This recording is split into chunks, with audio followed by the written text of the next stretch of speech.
दोस्तों, महाभारत हिंदुओं का महान ग्रंथ है, लेकिन यह काफ़ी सारे सवालों और रहस्यों से भरा हुआ है। कई सारे सवाल और कई सारे रहस्य आज भी हमारे मन में जस के तस है, जिसका जवाब ढूंढने की हम कोशिश करते हैं। उसी कड़ी में एक सवाल आता है कि दोस्तों, जब भगवान श्री कृष्ण पांडवों की तरफ से लड़े थे तो उन्होंने अपनी नारायणी सेना कौरवों को क्यों सौंप दिया।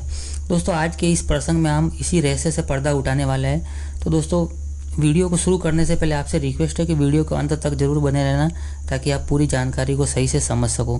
दोस्तों, महाभारत के युद्ध में श्री कृष्ण ने अर्जुन का सारथी बनकर उन्हें ज्ञान का मार्ग दिखाया था। जब रणभूमि में अर्जुन ने अपने भाइयों, सखा और गुरु और आदरणीय जनों को देखा तो अर्जुन ने युद्ध न करने का निर्णय लिया और अपने शस्त्र जमीन पर रखने के लिए आगे बढ़ा। तभी भगवान श्री कृष्ण ने अर्जुन को गीता का ज्ञान देकर निजी संबंधों से ऊपर उठाकर न्याय का मार्ग चुनने के लिए कहा। हम सभी जानते हैं कि कुरुक्षेत्र की रणभूमि पर श्री कृष्ण ने शस्त्र नहीं उठाए, लेकिन क्या आप जानते हैं कि कृष्ण की नारायणी सेना ने पांडव नहीं बल्कि कौरवों का साथ क्यों दिया। तो दोस्तों, चलिए शुरू करते हैं। दोस्तों, महाभारत की कथा के अनुसार जब कौरवों और पांडवों के बीच युद्ध होना निश्चित हो गया तो दोनों ही पक्ष अपनी शक्ति बढ़ाने के लिए कई महान योद्धाओं के पास जाकर अपनी तरफ से लड़ने के लिए प्रस्ताव भेजने लगे। इसी कड़ी में दुर्योधन और अर्जुन दोनों ही कृष्ण को अपनी तरफ से लड़ने का प्रस्ताव लेकर द्वारिका नगरी पहुंचे। दुर्योधन किसी भी तरह से अपने हाथों से यह अवसर छोड़ना नहीं चाहते थे, इसलिए वो अर्जुन से पहले ही द्वारिका पहुंच गए। दुर्योधन के द्वारिका पहुंचते ही कुछ ही समय बाद अर्जुन भी कृष्ण के महल में पहुंच गया, लेकिन तब कृष्ण अपने कक्ष में गहरी निद्रा में थे।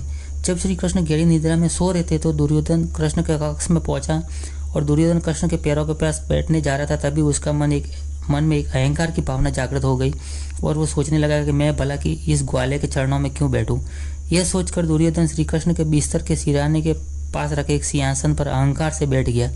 तभी अर्जुन ने भी कक्ष में प्रवेश किया और दुर्योधन को पहले से ही कक्ष में बैठा देखकर अर्जुन श्री कृष्ण के चरणों के पास जाकर बैठकर उनके जागने का इंतजार करने लगा। जब श्री कृष्ण की नींद से खुली तो उनकी नज़र सबसे पहले उनके चरणों के पास बैठे अर्जुन पर पड़ी, जबकि दुर्योधन श्री कृष्ण के सिरहाने पर बैठा हुआ था।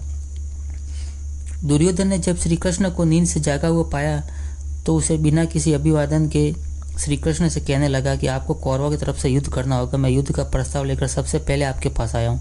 अर्जुन मुझसे बाद में आया है। दुर्योधन की बात सुनकर श्री कृष्ण मुस्कुराए और कहा, मुझे नहीं पता कौन पहले आया कौन बाद में आया, क्योंकि मैं तो निद्रा में था।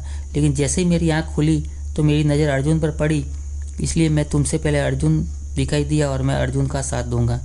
श्री कृष्ण की यह बात सुनकर दुर्योधन को बहुत क्रोध आया, लेकिन श्री कृष्ण ने पहले ही अपनी मंशा बता दी कि वो किसी भी पक्ष की तरफ से शस्त्र नहीं उठाएंगे। इसके अतिरिक्त कृष्ण बोले कि मैं शस्त्र नहीं उठाऊंगा, लेकिन सारथी बन सकता हूँ और मेरी नारायणी सेना को तुमको चुनने का विकल्प है। तुम बोलो तो मेरी नारायणी सेना अपने साथ रख सकते हो। श्री कृष्ण ने जब ये बात कही कि मैं किसी भी पक्ष की तरफ से युद्ध में भाग लेने पर अपना शस्त्र नहीं उठाऊंगा, तो दुर्योधन आपके मन में एक लालच आ गया कि जब भगवान श्री कृष्ण शस्त्र नहीं उठाएंगे तब वह कैसे सेना में युद्ध कर पाएंगे। अतः मैं उनकी नारायणी सेना को स्वीकार करता हूँ। ये सोचकर दुर्योधन ने नारायणी सेना के 10 लाख वीर योद्धा को अपने सामने रखने का संकल्प ले लिया। श्री कृष्ण ने जब ये बात कही कि वह किसी भी पक्ष की तरफ से युद्ध में भाग नहीं लेंगे तो दुर्योधन ने झट से नारायणी सेना की मांग कर दी। दुर्योधन ने कहा कि अगर आप शस्त्र नहीं उठाएंगे माधव, तो कृपा करके अपनी 10 लाख योद्धा वाली सेना को कौरवों को दे दे। आपकी नारायणी सेना में 10 लाख वीर योद्धा है, जिनके सामने महान सैनिक भी घबराने लगते हैं, इसलिए मैं आपकी नारायणी सेना मांगता हूँ।